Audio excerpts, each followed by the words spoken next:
রাজনৈতিক অংশীজন যারা তাদের সাথে আলোচনা করলে যেহেতু ম্যাটারটা একটা পলিটিক্যাল ম্যাটার ভালো হতো, এটা আমরাও উপলব্ধি করি।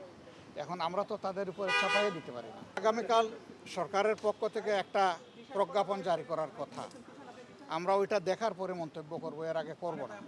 প্রজ্ঞাপনটা কিভাবে আসে জনগণের সামনে সেটার অপেক্ষায় আমরা আছি। ওখানে যদি স্পষ্ট ব্যাখ্যা থাকে, ইঙ্গিত থাকে, তাইলে কোনো দুয়াশা থাকবে না। যদি না,